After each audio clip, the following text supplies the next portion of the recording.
Quem acompanha o canal já me ouviu falando que eu gosto demais do setor agro. E não só me familiarizo, mas também estudo bastante o business, acompanho e também invisto, o que me deixa com um pouco mais de propriedade para falar sobre o assunto e compartilhar um pouco do que eu sei e ainda trazer empresas incríveis e com grande potencial desse setor que é tão importante e lucrativo também aqui no canal. Como eu falei antes, em vídeos anteriores, tem muita coisa boa vindo por aqui e principalmente fora da caixa, digamos assim. Tudo isso para poder te ajudar a investir melhor através de informações e insights que eu passei anos estudando e também investindo na prática. E o que eu compartilho aqui, na maioria das vezes, vai muito além do que apenas investimentos. Então se inscreva e ative o sino de notificações para fazer parte dessa comunidade chamada Acumuladores de Patrimônio.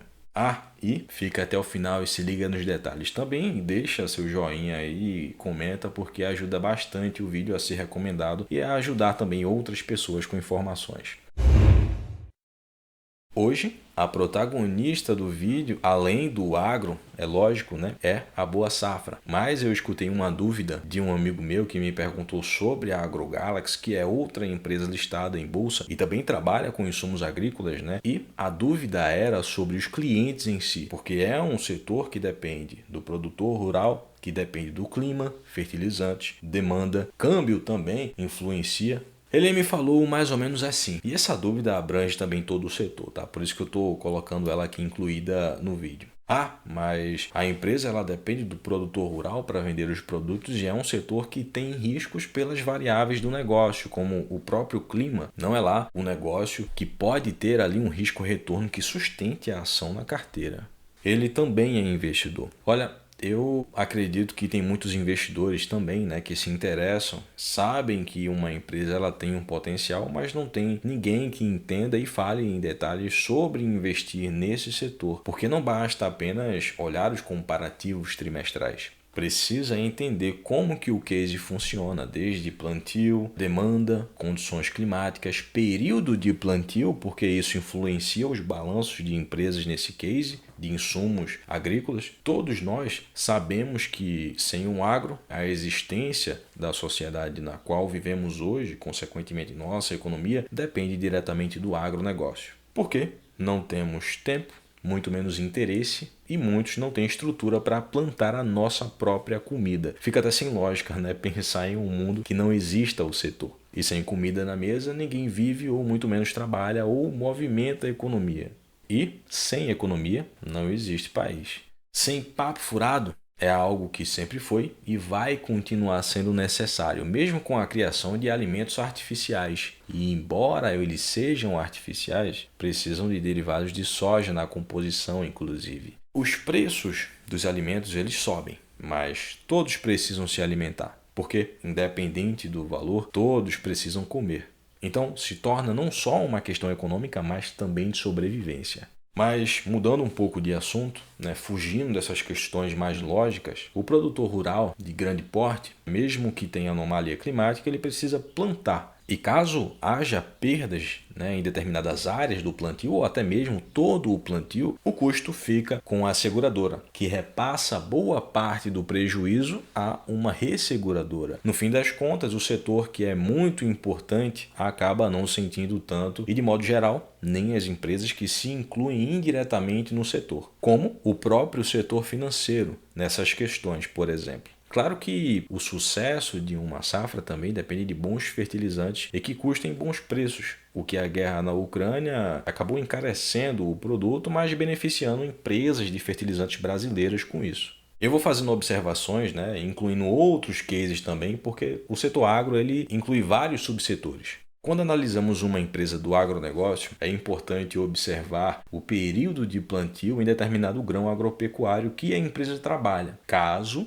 seja desse segmento de semente para plantio. Nesse caso, a Boa Safra ela trabalha com milho e feijão, mas a maior parte da receita da empresa vem da soja e esse grão geralmente é plantado na maior parte entre outubro e dezembro. Ou seja, no segundo semestre a receita tende a ser maior do que quando analisamos trimestre a trimestre, como é analisado, no restante das empresas da Bolsa. Então, apesar de olharmos números muito bons da empresa na divulgação de trimestre, sabemos que a maior parte da receita vem no fim do ano. Nesse case, precisamos observar os comparativos com o mesmo TRI do ano anterior, que dá uma ideia de crescimento e eficiência operacional. Porém, o comparativo anual nesse setor é o que dá mais eficiência na hora de analisar, e fazer uma escolha. O Grupo Boa Safra ele é um líder de mercado aqui no Brasil no segmento de comercialização de sementes de soja. E todos os produtores rurais de soja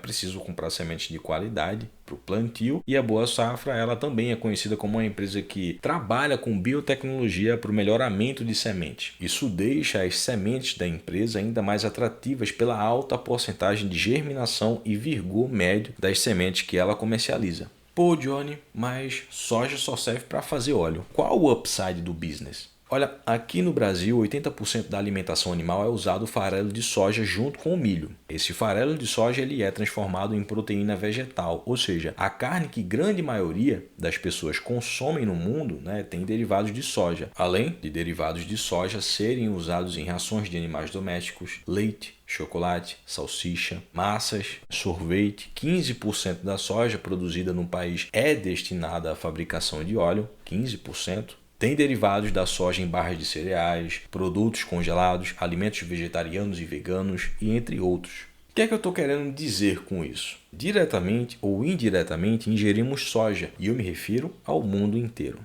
Outra coisa, a Boa Safra, apesar de ser uma gigante da soja, também está no setor de sementes de milho e feijão, como eu falei antes, ou seja, atende outros mercados muito demandados e lucrativos. A diversificação de receita minimiza o risco de qualquer negócio. Esses insights que eu estou passando aqui sobre o case da Boa Safra é importante saber na hora de investir, mesmo que seja uma empresa líder de mercado e que mostra nos indicadores ótimos resultados de crescimento. O setor agro ele exige um pouco mais de expertise para poder entender como que funciona com mais profundidade os ciclos dos resultados, como eu mencionei antes. Apesar da Boa Safra ser uma empresa líder de mercado, aqui no Brasil ainda é um mercado muito pulverizado, o que dá mais espaço para uma empresa desse porte e com uma boa gestão ganhar mais market share com o tempo, e o ganho de mercado é algo que a gente consegue ver nos balanços da empresa. Falando nisso, é bom ver um posicionamento de preservação de caixa da empresa por conta do cenário macro, levando em consideração o caixa que ela ainda tem para poder fazer aquisições, dinheiro ainda do IPO. Tá? Essa ponderação que ela está tendo é por causa dos aumentos em tudo, por consequência da inflação. E numa deflação por controle inflacionário, acredito que seja o momento que a empresa vai buscar melhores preços para poder fazer aquisições, aumentar de tamanho, expandir. E já puxando esse gancho, uma coisa recente que deu para poder entender um pouco da estratégia de expansão da empresa foi a criação de um FII Agro em conjunto com a Suno Asset, o FII SNAG11, um fundo imobiliário que investe em CRI, LCA, imóveis rurais e sociedades que sirvam de benefício lucrativo para ambos os lados. A gestão da Boa Safra ela é bem ambiciosa e tem uma cultura expansionista que eu gosto muito de observar em empresas que eu acredito que têm potencial para o médio e longo prazo. A empresa, desde o IPO, ela dá ótimos resultados trimestrais, mas no segundo TRI de 2022, ela teve uma redução do EBITDA devido ao aumento de custos com a venda das sementes, despesas administrativas e custos com a produção das sementes, dado o aumento das commodities no geral. Além da variação da marcação ao mercado dos contratos de commodities e dos estoques. Consequentemente, houve também uma redução do lucro líquido que foi em 47%, em comparativo do mesmo período do ano passado. Porém, o crescimento da receita operacional líquida da companhia ela cresceu 101% LTM, que significa basicamente nos últimos 12 meses. E o lucro líquido teve um crescimento aí de 59% em comparação anual. Lembra do que eu falei antes? né, sobre os comparativos para poder a gente saber a eficiência operacional e o crescimento da empresa nesse setor. Os comparativos anuais, eles são mais precisos. Porém, esses comparativos que eu citei, né, comparativos do mesmo trimestre do ano passado, mostram os resultados, né, sendo afetados pelo aumento de custos, que foi uma consequência do cenário macro também. É uma empresa que mostra bons resultados e é bem transparente. Outra coisa que fica bem clara na empresa é o compromisso de crescimento e melhorias para atender melhor os clientes, melhorando os produtos com biotecnologia. Isso é muito importante saber. E com isso a gente vê também um aumento muito grande nos pedidos dessas sementes usando biotecnologia. E foi um aumento de 90,8%.